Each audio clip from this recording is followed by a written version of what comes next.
Woke up at 3 a.m. again. Slept for about an hour and a half and went back to bed till 9. I slept a good 11 hours. Trying to catch up still from that marathon I did. Just snuck me right out. I'm staying here one more night, and then there's another campsite near I-90 that's Sturgis View. I was thinking of going over there for a night if I don't get all the roads done. Or I can probably just get a different site here, it doesn't matter. But it's a really nice little campground. Just something about this bike, it just does not feel right at slow speeds.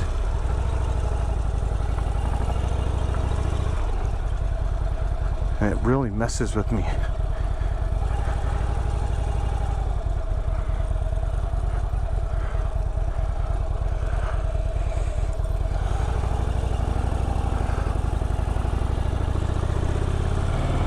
We're off for the day.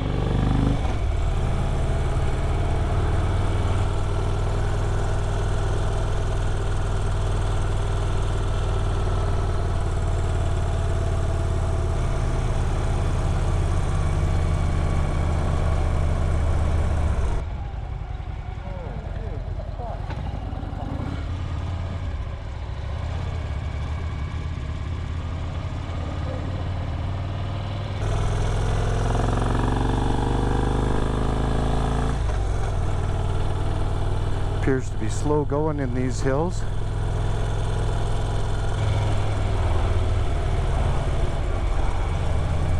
Which I'm fine with. Especially on this thing, I don't trust that front wheel yet.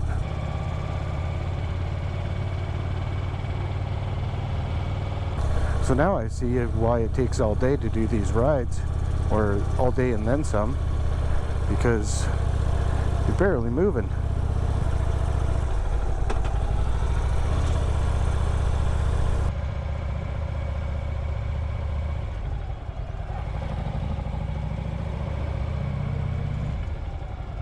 I don't think you want to go thundering through here in high speed anyways.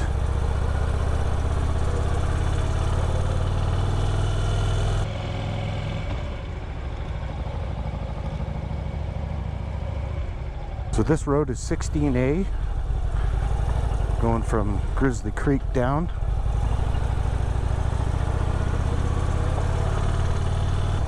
There's Mount Rushmore over there. I could see it. I don't know if you got it on the camera. Coming up on the first one-way or one-car tunnel. You're supposed to drive this the other way, I think. So you can see Mount Rushmore when you're coming through the tunnels.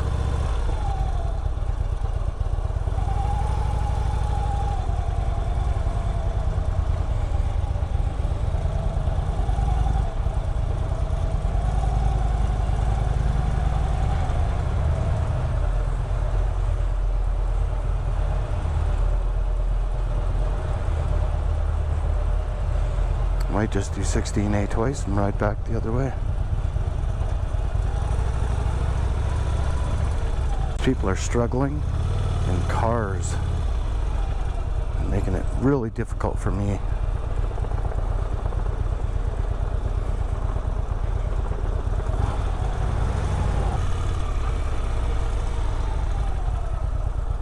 Perfect place to stop. Give them a chance to get ahead.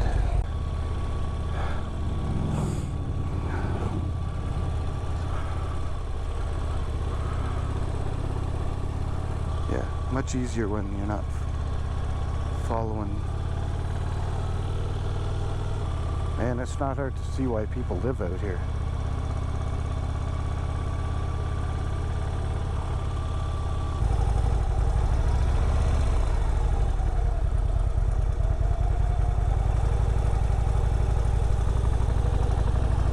Up one side of the hill and mountain and down the other.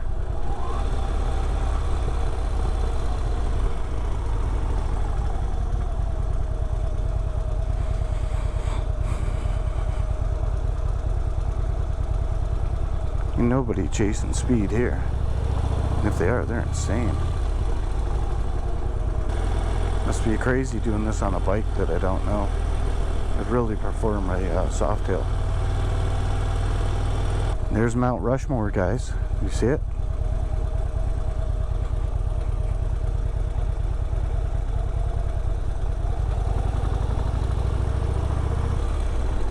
tunnel coming up. Nobody there.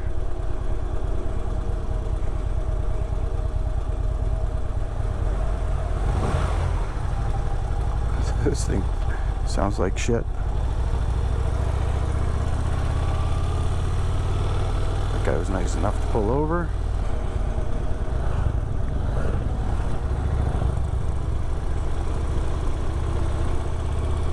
Seems the only ones staying in their lanes are bikes. You serious? What the f are you doing?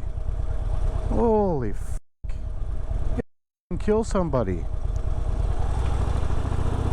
The only drawback to this big ass fairing, it blocks all the wind, it keeps you cool.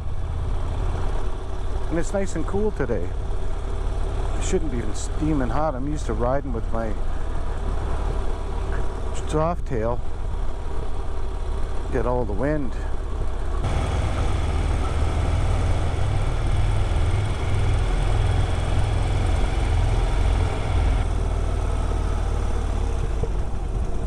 Well, this is where I wanted to go, so.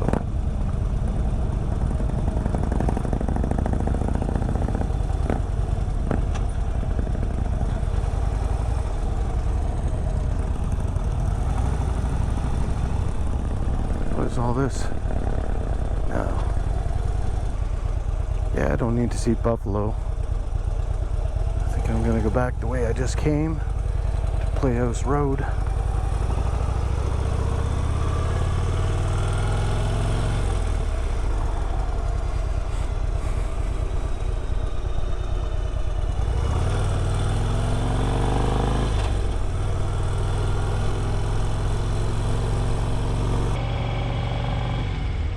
As you can see on the map there, the southern 3/4 of 16A is basically the road, just meanders through the foothills.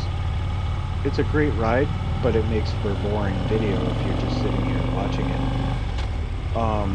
The bike was great.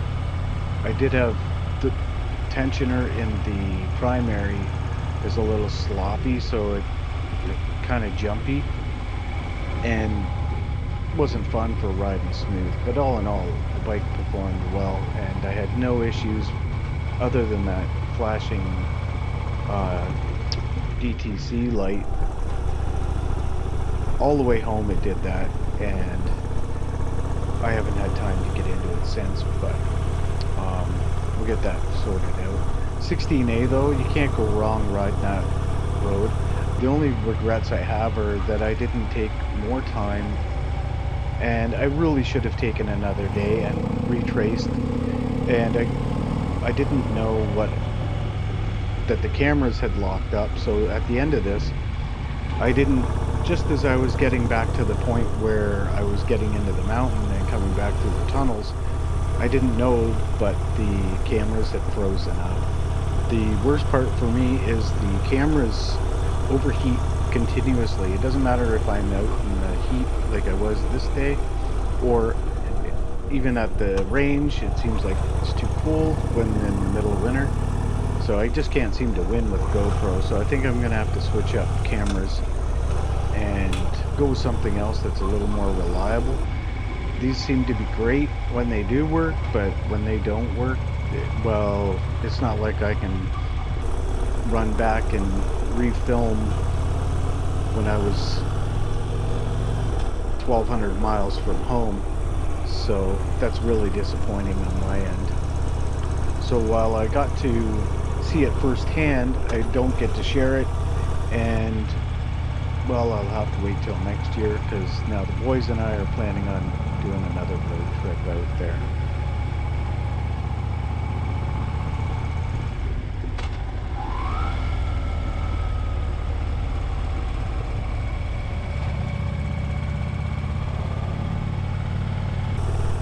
I was actually surprised for a big bike at how nimble this thing is.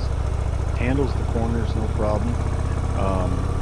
Slow speed maneuvering seems to be my weak point with this thing, and I don't know if that's the weight. I have no problems on any other bike, so we'll have to get that sorted as well.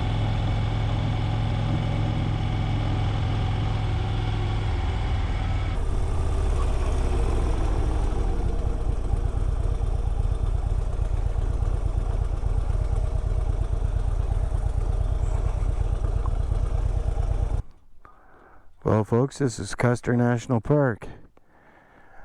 Of course, I'm not where the buffalo are. They're on the other side of that hill. Dang, good looking place though. I don't really want to go read the readout. Whenever you start this thing, man, all I can smell is gear oil.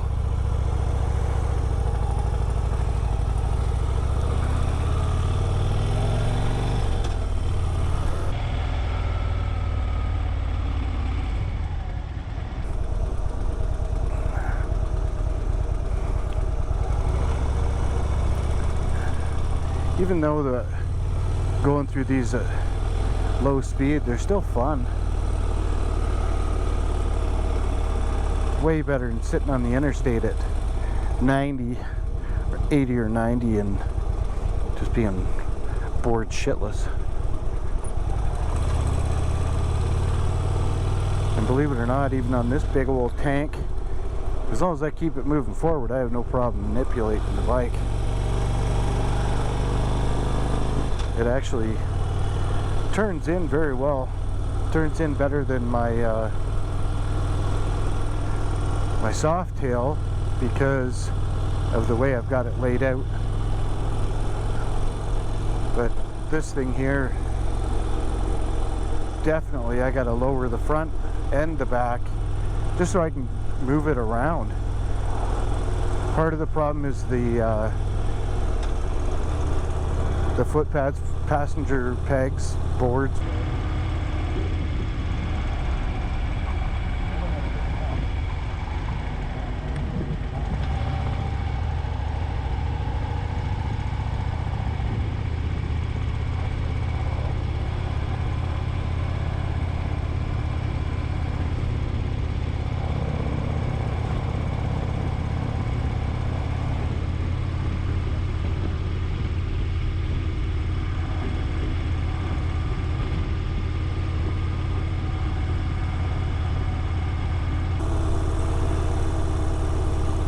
Once I get to Needles, hopefully I find Needles Highway, I don't think I should have too much of a problem. There's limited roads that go through the hills. So I think it's 87 officially. So I think if I turn at that Playhouse, the Black Hills Playhouse is down that road, I think, and it connects to Needles.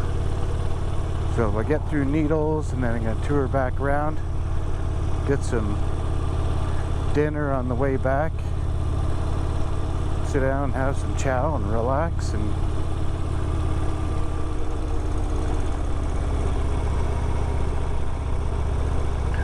all told, guys, when I did 16A, I had a total of 6 vehicles come into my lane.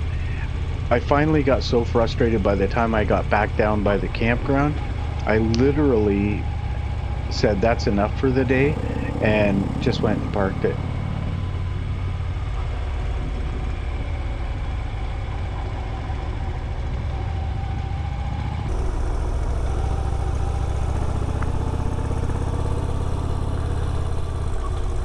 I still drag the back brake going through the corners. Old habits. Hope you guys are seeing more than I'm seeing. Best part is when I get to watch this in the middle of the winter and then 3 feet of snow outside.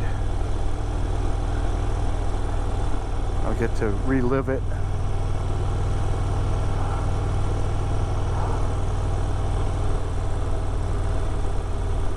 Another snake in the road.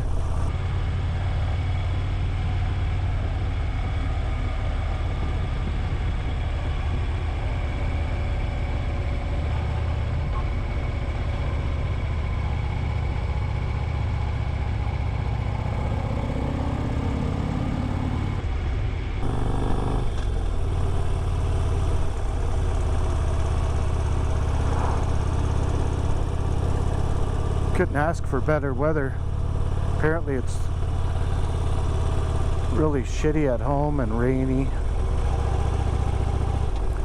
Well, the road you know is better than the one you don't.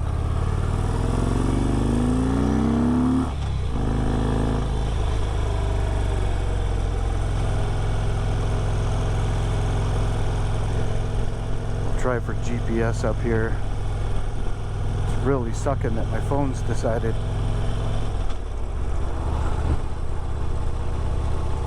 not to work. They'll be getting a nasty reaction too. So I ended up just going into Keystone, grabbed some dinner, went back and chilled out at the campsite, and I got there, by the time I got back to the site it was approximately 4:30. So I could have ridden for easily another 4 hours, but I was tired of taking my life in my hands. This is that pull off. Yeah, good place to stop.